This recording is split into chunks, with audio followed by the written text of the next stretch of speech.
Halo, assalamualaikum warahmatullahi wabarakatuh.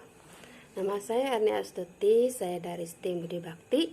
Hari ini mata kuliahnya yaitu manajemen, dosen pengampunya yaitu oleh Bapak Muzakir. Hari ini saya akan menjawab beberapa soal UAS. Mudah-mudahan memuaskan ya. Yang pertama yaitu pengertian manajemen menurut para tokoh dan kesimpulan Anda. Nah, menurut para tokoh ini sebenarnya banyak. Saya hanya akan membacakan hanya 3 saja.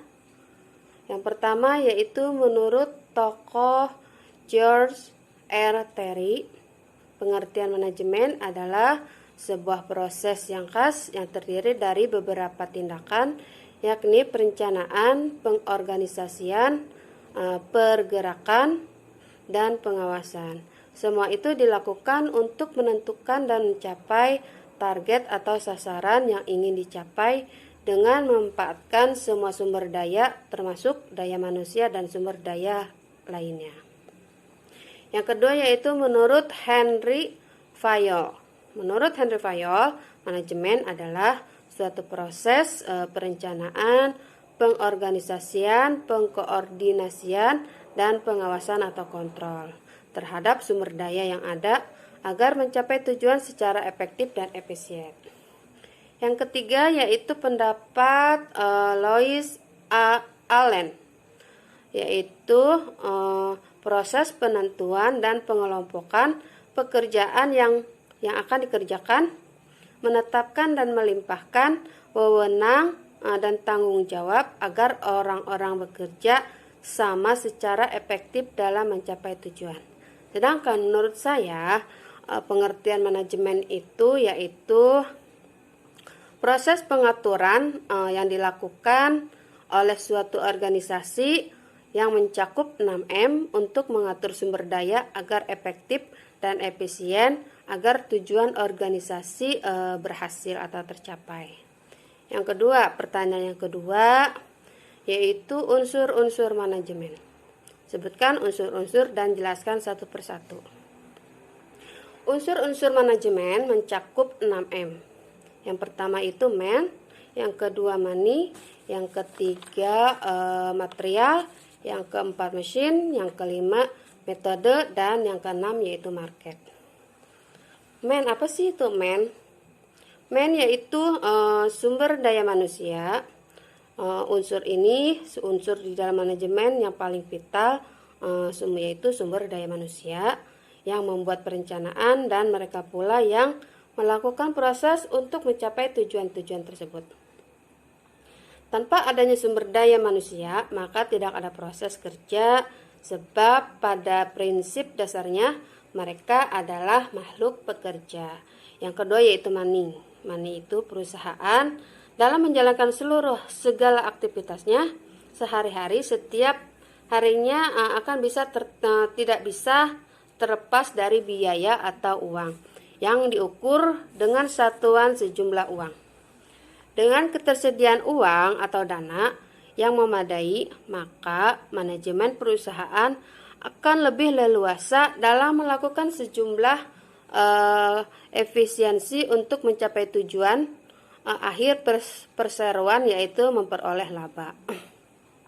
Yang ketiga yaitu material. Material itu bahan baku. Ketersediaan bahan baku untuk material sangat vital dalam proses produksi. Tanpa bahan baku, perusahaan manufaktur tidak bisa mengolah sesuatu untuk dijual. Yang keempat yaitu mesin.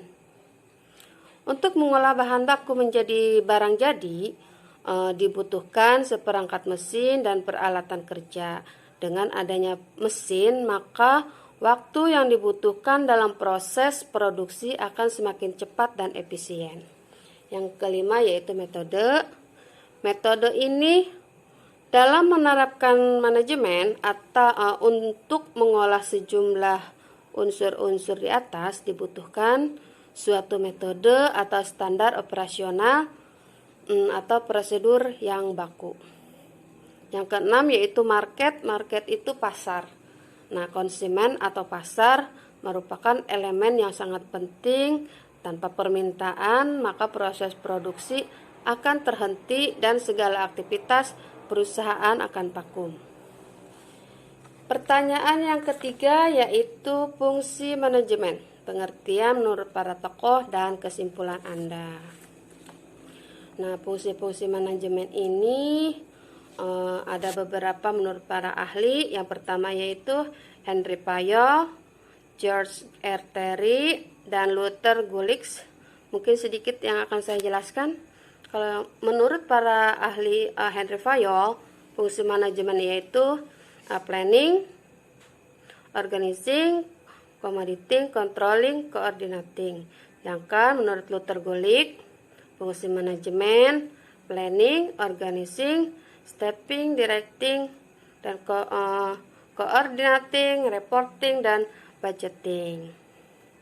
Sedangkan menurut George R. Terry, fungsi manajemen yaitu planning, organizing, actuating atau manajemen, controlling. Sedangkan menurut saya fungsi manajemen yaitu sebuah perencanaan atau pengorganisasian, pengarahan, pengendalian dengan baik. Pertanyaan yang nomor 4 yaitu tentang kepemimpinan. Pengertian menurut para tokoh dan kesimpulan Anda. Nomor 4 tentang kepemimpinan. Kepemimpinan adalah pengertiannya menurut tokoh yang pertama yaitu Dr. Andes H. Malayu SP Hasibuan. Beliau berpendapat bahwa pemimpin adalah seseorang dengan wewenang kepemimpinannya mengarahkan bawahannya untuk mengerjakan sebagian dari pekerjaannya dalam mencapai tujuan. Sedangkan menurut Robert Tannenbaum, pemimpin adalah mereka yang menggunakan wewenang formal untuk mengorganisasi, pengarahan, dan mengontrol para bawahan yang bertanggung jawab supaya semua bagian pekerjaan dikoordinasi demi mencapai tujuan perusahaan.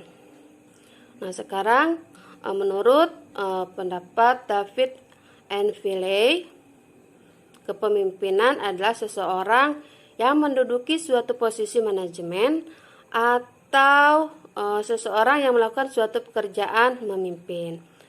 Nah, dari beberapa pendapat para tokoh ini sebenarnya ada Lao Tzu dan Profesor McCoby. Nah, kalau menurut pendapat saya, kesimpulan pemimpin adalah orang yang mengemban tugas dan mempunyai tanggung jawab untuk memimpin dan bisa mempengaruhi orang yang dipimpinnya. Sekarang pertanyaan nomor 5 tentang proposal. Proposal kegiatan. Apa yang dimaksud dengan proposal dan jelaskan hubungannya dengan perencanaan. Proposal adalah gambaran tertulis mengenai rencana, kegiatan, program yang menjelaskan semua yang terkait dengan rencana pelaksanaan atau kegiatan program tersebut. Yang membuat si pembaca memahami konsep dengan rencana teknis pelaksanaan secara gamblang. Hubungannya dengan perencanaan adalah proses rangkaian urutan rasional di dalam menyusun rencana atau bisa juga proses penentuan hal-hal yang ingin dicapai di masa depan serta menentukan berbagai tahapan yang diperlukan untuk mencapai tujuan tersebut. Sekarang nomor 6. Nomor 6 tentang struktur organisasi. Struktur organisasi, jelaskan untuk apa struktur organisasi diperlukan di sebuah lembaga atau perusahaan. Nah, struktur organisasi untuk menjalankan perusahaan sesuai dengan tugas dan fungsi masing-masing jabatan dan mampu memisahkan tanggung jawab dan wewenang anggotanya. Nah, sekarang nomor 7 tentang direction. Apa yang dimaksud dengan direction atau pengarahan dalam manajemen? Kemampuan apa saja yang mesti dimiliki seorang manajer atau pemimpin ketika mengarahkan tim atau SDM. Direction adalah mengarahkan semua karyawan agar mau bekerja sama dan bekerja efektif dalam mencapai tujuan. Sedangkan, kemampuan seorang pemimpin dimiliki yaitu ada 7. Yang pertama yaitu kemampuan negosiasi yang baik. Yang kedua kemampuan mendengar yang baik. Yang ketiga bisa membangkitkan semangat orang lain. Yang keempat tegas tapi tetap bijaksana. Yang kelima mampu mengambil keputusan di saat sulit. Yang keenam disiplin. Yang ketujuh mampu menempatkan orang di pekerjaan yang tepat. Nah, sekarang soal nomor 8 tentang controlling. Langkah-langkah apa yang harus ada dalam pelaksanaan controlling pada manajemen? Kaitkan dengan standar PDCA dan Kaizen. Nah, nomor 4 ini ada 4 langkah. Yang pertama menetapkan standar, yang kedua mengukur kinerja, yang ketiga pembandingan kinerja aktual dengan standar yang ditentukan, yang keempat mengambil tindakan koreksi naskah atau perbaikan. Hubungannya dengan Kaizen. Sekarang Kaizen itu berasal dari bahasa Jepang yang artinya perkembangan atau perubahan untuk kebaikan atau usaha terus-menerus untuk menjadi lebih baik. Sedangkan hubungan Kaizen dengan PDCA, yaitu PDCA itu P-nya itu planning atau rencana, D-nya itu do, mengerjakan, C-nya itu check, yang E-nya itu X atau tindak lanjuti. Nah, proses pemecahan masalah 4 langkah iteratif yang umum digunakan dalam pengendalian kualitas. Nah, sedangkan kesamaannya dengan Kaizen yaitu proses perbaikan kualitas secara terus-menerus tanpa berhenti untuk meningkatkan keadaan yang lebih baik dan dijalankan di seluruh bagian organisasi. Sekian penjelasan dari saya. Wassalamualaikum warahmatullahi wabarakatuh.